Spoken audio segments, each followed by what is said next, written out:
Hello students, welcome to Telugu officers channel. So ఇవాళ మనం October 17వ తేదీకి సంబంధించిన కరెంట్ అఫైర్స్ గురించి చూద్దాం. ఇవాల్టి మన ఫస్ట్ ఆర్టికల్ చూడండి. 2035 నాటి మన విద్యుత్ పరిస్థితుల గురించి ఇంటర్నేషనల్ ఎనర్జీ ఏజెన్సీ అన్నటువంటిది అంచనా వేసింది. ఏమని చెప్పిందో తెలుసా?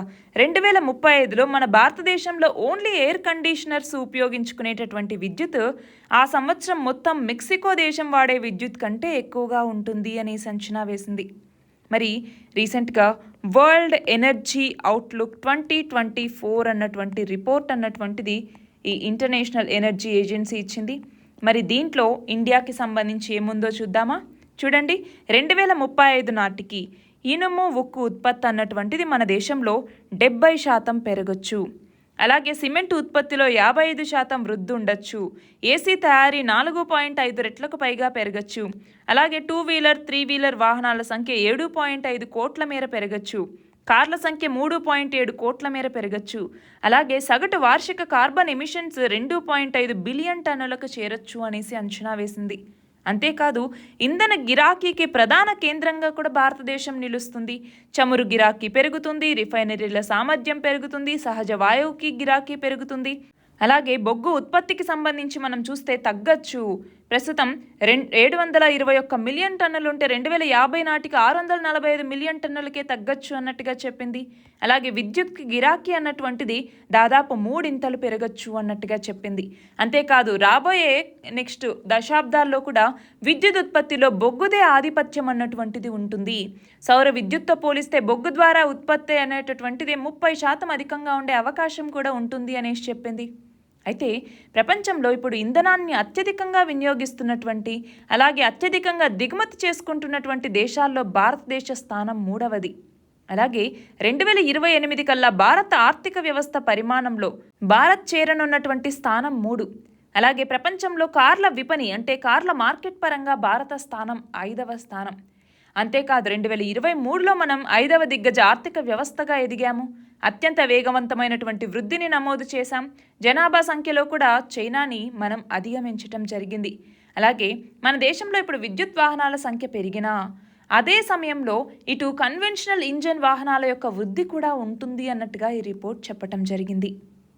మన నెక్స్ట్ ఆర్టికల్ చూడండి. జల సంక్షోభం అన్నటువంటిది ప్రపంచంలో ఎలా ఉంటుంది అన్నట్టుగా కొన్ని సంస్థలతో కలిసినటువంటి అంతర్జాతీయ కమిషన్ ఒక అధ్యయనం చేసిందనమాట. దీని ప్రకారం ప్రస్తుతం ప్రపంచం ఎదుర్కొంటున్నటువంటి లేదా ఎదుర్కోబోతున్నటువంటి జల సంక్షోభం వివిధ దేశాల ఆర్థిక వ్యవస్థల్లో కల్లోలాన్ని సృష్టించబోతోందా, ఆ దేశాల యొక్క ఆహార ఉత్పత్తి మీద ఎలాంటి ప్రభావం చూపించబోతోంది అన్నటువంటి ఈ నేపథ్యంలో ఈ అధ్యయనం కొనసాగింది. మరి నీటి సంక్షోభం వల్ల 2050 నాటికి స్థూల జాతీయ ఉత్పత్తిలో ప్రపంచం దాదాపు 8% లాస్ అవుతుంది అన్నట్టుగా ఈ రిపోర్ట్ చెప్తుంది. అంతేకాదు, పెద్ద పెద్ద ఆర్థిక వ్యవస్థల్ని కలిగినటువంటి దేశాల మీద కూడా ఈ ప్రభావం అన్నటువంటిది ఉంటుంది. మరి ఈ నేపథ్యంలో global commission on economics of water అన్నటువంటి ఈ సంస్థ చేసినటువంటి అధ్యయనంలో ఏమని చెప్తుంది? ప్రస్తుతం అనుసరిస్తున్నటువంటి విధానాలే నీటి సంక్షోభానికి కారణం. నీటిని ఎక్కువగా వినియోగించే పంటలు వేయటం కానివ్వచ్చు, లేదా పారిశ్రామిక అవసరాలకు ఎక్కువ నీటిని వాడుకోవటం, ప్రత్యేకించి బొగ్గు ఆధారిత విద్యుత్ కేంద్రాలు, వీటన్నింటి వల్ల నీటి సంక్షోభం ఎదురయ్యే పరిస్థితులు అన్నటువంటివి తలెత్తుతాయి అన్నట్టుగా చెప్పడం జరిగింది. ఆల్రెడీ ఇవి మనకి ఈ పరిస్థితులు అన్నటువంటివి వచ్చాయి. కానీ నీటిని ఇప్పుడు సమర్థవంతంగా మనం వినియోగించుకోకపోతే ఈ పరిస్థితులు అన్నటువంటివి మరింత ఎక్కువ ప్రభావం చూపిస్తాయి అన్నట్టుగా ఇది చెప్పింది. అంతేకాదు, ఇప్పుడు జల సంక్షోభంకి సంబంధించి 5 రకాల సిఫార్సులను కూడా ఈ కమిషన్ చేసింది. అందులో ఎక్కువగా మన యొక్క ఆహార వ్యవస్థలో విప్లవాత్మకమైనటువంటి మార్పులు తీసుకురావాలి అనేసే చెప్పింది. చూడండి, సేద్యంలో మార్పులు అన్నటువంటివి రావాలి, వ్యవసాయంలో సూక్ష్మ సేద్యాన్ని అమలు చేయొచ్చు, నీటితో ఉత్పాదకత అన్నటువంటిది పెంచొచ్చు, అలాగే నైట్రోజన్ ఆధారిత ఎరువుల వినియోగాన్ని తగ్గించాలి, మొక్క ఆధారిత ఆహారం వైపుగా వెళ్లాల్సిన అవసరం ఉంది అన్నట్టుగా చెప్పింది. అలాగే మనం ప్రకృతిని పరిరక్షించాలి, 30% అడవుల్ని పునరుద్ధరించాలి, 2030 నాటికి దెబ్బతిన్నటువంటి పర్యావరణ వ్యవస్థలో కనీసం 30% మనం యథాస్థితికి తీసుకురావాల్సిన అవసరం ఉంది. దానివల్ల నీటి లభ్యత అన్నటువంటిది పెరుగుతుంది అన్నట్టుగా. 3, జల ఆధారిత ఆదాయం అన్నటువంటిది పెంచుకోవాలి, ప్రతి చుక్క వృధా అవ్వకుండా చూసుకోవాలి, వినియోగంలోకి తీసుకురావాలి, సరఫరాలో ఉండేటటువంటి లోపాలని సరిదిద్దుకోవాలి. అలాగే పునరుత్పాదక విద్యుత్ని మనం మరింత పెంచుకోవాలి, నీటిని తక్కువగా వినియోగిస్తుంది కాబట్టి. అలాగే సురక్షిత జలం అంటే సురక్షిత నీరు అన్నటువంటిది ఇప్పుడు ఎంతో మందికి అందట్లేదు. మరి 2030 నాటికి సురక్షిత నీరు లభించినటువంటి కారణం వల్ల ఒక్క శిశువు కూడా మరణించకూడదు అనేటటువంటి లక్ష్యాన్ని పెట్టుకోవాలి. నీటిని శుద్ధి చేయడంతో పాటు పారిశ్రామిక వ్యవస్థలు అన్నటువంటివి మరింత డీసెంట్రలైజ్ చేసుకుని అవసరమైనటువంటి పెట్టుబడులు పెట్టి వాటిని అవలంబించాల్సిన అవసరం ఉంది అన్నట్టుగా ఈ రిపోర్ట్ ఈ 5 రకాల సిఫార్సులని చేసిందనమాట. మన నెక్స్ట్ ఆర్టికల్ చూడండి. ఇప్పటిదాకా విఐపీల యొక్క భద్రతకి సంబంధించి ఎన్ఎస్జీ కమాండోస్ ఉండేవాళ్ళు, నేషనల్ సెక్యూరిటీ గార్డ్స్కి సంబంధించినటువంటి కమాండోస్ ఉండేవాళ్ళు. మరి ఇప్పుడు వీళ్ళని రీప్లేస్ చేస్తూ ఉన్నారు. ఎన్ఎస్జీ కమాండోస్కి బదులుగా ఇప్పటి నుంచి సిఆర్పిఎఫ్కి అంటే సెంట్రల్ రిజర్వ్డ్ పోలీస్ ఫోర్సెస్కి ఈ బాధ్యతలు అన్నటువంటివి అప్పచెప్పింది కేంద్ర ప్రభుత్వం. దీనికి సంబంధించి ఆదేశాలు కూడా ఇచ్చిందనమాట. ఎందుకు అంటే ఎన్ఎస్జీ కమాండోస్ ఉగ్రవాదుల మీద పోరాడటంలో చాలా నిష్ణాతులు. మరి ఈ విభాగానికి చెందినటువంటి బ్లాక్ క్యాట్ కమాండోస్ ప్రస్తుతం చాలా మందికి Z+ కేటగిరీ కింద భద్రతని కల్పిస్తూ ఉన్నారు. మరి 2012 నుంచే ఇలా వీళ్ళని రీప్లేస్ చేయాలి అన్నట్టుగా ఆలోచిస్తూ ఉన్నారు. ఎందుకని అంటే మన దేశంలో ఒకేసారి ఎక్కువ చోట్ల గనక ఉగ్ర దాడులు చేశారనుకోండి, మరి వాటిని తిప్పి కొట్టాలి అంటే దాని మీద పోరుకి ఎన్ఎస్జీ కమాండోస్ కొరత ఏర్పడే అవకాశం అన్నటువంటిది ఉంటుంది. కాబట్టి వాళ్ళని ఇప్పుడు విఐపి భద్రతా విధుల నుంచి ఉపసంహరించుకుని వాళ్ళకి రీప్లేస్మెంట్గా సిఆర్పిఎఫ్ బలగాల్ని పంపించబోతూ ఉన్నారు. సో ప్రస్తుతం సిఆర్పిఎఫ్లో విఐపీల భద్రతకి సంబంధించినటువంటి బెటాలియన్స్ 6 ఉన్నాయి. అయితే ఇప్పుడు ఎన్ఎస్జీ కమాండోస్ వాళ్ళు ఉపసంహరించుకోవడంతో అదనంగా ఇంకో 9 మంది విఐపీలకి భద్రత కల్పించాల్సి ఉంటుంది. కాబట్టి 7వ బెటాలియన్ని ఇప్పుడు కేంద్రం మంజూరు చేసింది. సో ఇప్పుడు ఉన్నటువంటి 6కి ఇప్పుడు ఇంకొక బెటాలియన్ యాడ్ అవుతుందన్నమాట. సో మొత్తం 7 బెటాలియన్స్ అవుతాయి సిఆర్పిఎఫ్లో. మన నెక్స్ట్ ఆర్టికల్ చూడండి. ఆంధ్రప్రదేశ్ ప్రభుత్వం రాబోయే 5 ఏళ్లలో 20 లక్షల ఉద్యోగాల్ని కల్పించాలి అనేసి లక్ష్యంగా పెట్టుకుంది. అంతేకాకుండా ఒకే రోజు 6 పాలసీల్ని ప్రకటించడం జరిగింది. అంతేకాకుండా జాబ్ ఫస్ట్ అన్నటువంటి నినాదంతో ఈ 6 పాలసీల్ని రూపొందించింది. 2030వ సంవత్సరం నాటికి మన రాష్ట్రంలో ప్రతి ఇంటి నుంచి ఒక పారిశ్రామికవేత్తని తయారు చేయాలి అన్నటువంటి లక్ష్యంగా 1 ఫ్యామిలీ 1 ఎంటర్‌ప్రెన్యూర్ అనేటటువంటి నినాదంతో ఎంఎస్ఎంఈ ఎంటర్‌ప్రెన్యూర్స్ అభివృద్ధికి ప్రాధాన్యత ఇస్తుంది. మరి ఈ నేపథ్యంలో ఈ 6 పాలసీస్ ఏంటి, ఈ 6 విధానాలు ఏంటి అన్నటువంటిది చూస్తే ఒకటొచ్చేసరికి పారిశ్రామిక అభివృద్ధికి సంబంధించి. సో ఆంధ్రప్రదేశ్లో ఇండస్ట్రీస్ యొక్క ఏర్పాటుకు సంబంధించి సులభతరం చేసేలాగా. రెండవది MSME and entrepreneurship development policy, అంటే మరింత మంది యువత ఎంఎస్ఎంఈ సెక్టార్లోకి అంటే మైక్రో స్మాల్ అండ్ మీడియం ఎంటర్ప్రైజెస్లోకి రావాలి, దానివల్ల ఎంటర్‌ప్రెన్యూర్స్ని తయారు చేయాలన్నటువంటి లక్ష్యంతో ఈ 2వ పాలసీ. మూడవది వచ్చేసరికి ఆహార శుద్ధి అంటే ఫుడ్ ప్రాసెసింగ్.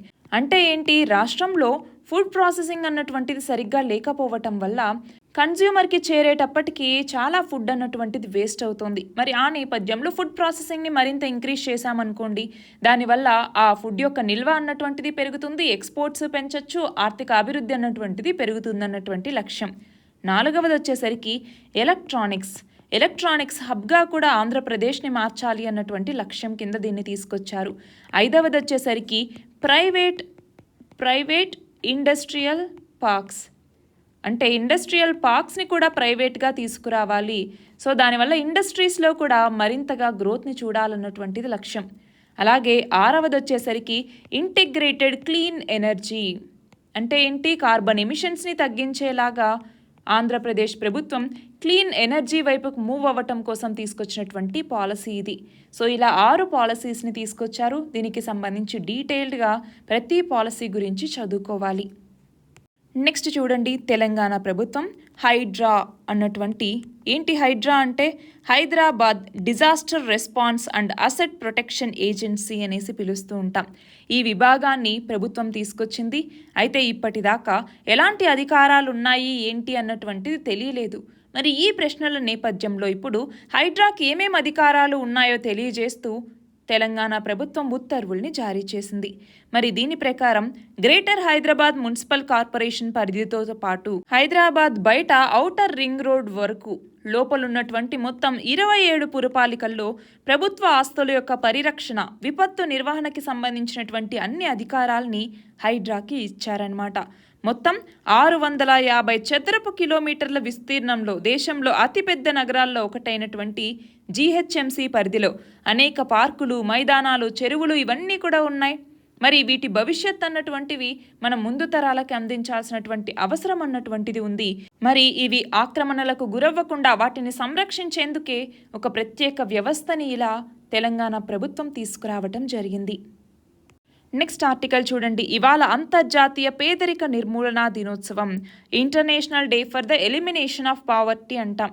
మన భారతదేశంలో దుర్భరమైనటువంటి దారిద్ర్యంలో ఉన్నటువంటి వాళ్ళ సంఖ్య తగ్గుతోంది అనేసి ప్రభుత్వ నివేదికలు చెప్తున్నాయి.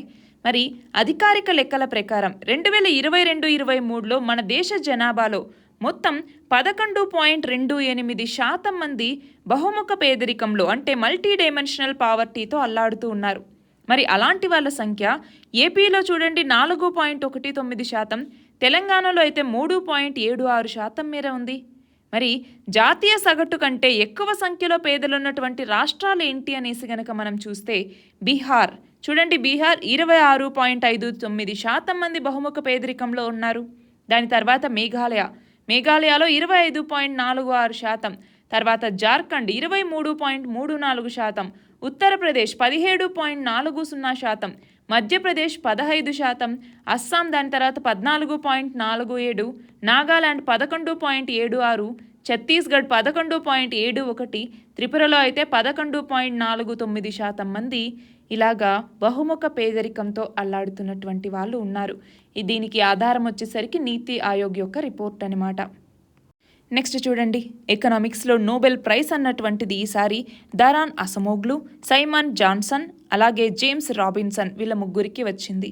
వీళ్ళు దేని గురించి పరిశోధనలు చేసినందుకు గాను అంటే వివిధ దేశాల మధ్య వెల్త్ ప్రాస్పరిటీలో ఎలాంటి డిఫరెన్సెస్ ఉన్నాయి అనేసి వీళ్ళు కనుక్కున్నందుకు, అలాగే సొసైటల్ ఇన్స్టిట్యూషన్స్ యొక్క ఇంపార్టెన్స్ ఏంటి ఒక కంట్రీ యొక్క ప్రాస్పరిటీకి సంబంధించి అనేసి వీళ్ళు ఎక్స్ప్లెయిన్ చేసినందుకు ఈ ముగ్గురు ఎకనామిస్ట్లని కూడా నోబెల్ ఎకనామిక్స్ ప్రైజ్కి ఎంపిక చేయటం జరిగింది. నెక్స్ట్ చూడండి, నోయల్ నావల్ టాటా. ఈయనని యునానిమస్గా టాటా ట్రస్ట్ మరియు అన్ని ట్రస్ట్ ఏవైతే టాటాస్కి సంబంధించి ఉంటాయో వాటికి చైర్మన్గా అపాయింట్ చేయటం జరిగింది. ఈయన రతన్ టాటాని రీప్లేస్ చేశారనమాట. మరి టాటా ట్రస్ట్కి ఇందులో 66% స్టేక్ అన్నటువంటిది ఉంది టాటా సన్స్లో. టాటా సన్స్ అన్నటువంటిది పేరెంట్ ఆర్గనైజేషన్ అనమాట దీనికి సంబంధించి. నెక్స్ట్ చూడండి, గ్లోబల్ హంగర్ ఇండెక్స్ 2024లో మన భారతదేశం 105వ ర్యాంక్లో ఉంది. మొత్తం 127 దేశాలకి గాను మన భారతదేశం. మరి దీన్ని ఎవరిచ్చారు? కన్సర్న్ వరల్డ్ వైడ్, అలాగే వెల్తుంగర్ హిల్ఫే అన్నటువంటి ఈ రెండు. నెక్స్ట్ చూడండి, international day for the eradication of poverty ప్రతి సంవత్సరం అక్టోబర్ 17వ తేదీన జరుపుకుంటాం. ఇందాక మనం చెప్పుకున్నటువంటిదే. మరి సంవత్సరం థీమ్ చూడండి, decent work and social protection putting dignity in practice for all అన్నటువంటి నినాదంతో ఈ సంవత్సరం international day for the elimination of poverty లేదా అంతర్జాతీయ పేదరిక నిర్మూలన దినోత్సవాన్ని మనం జరుపుకుంటున్నాం. ఇవి ఇవాల్టి important articles. All the very best and thank you very much.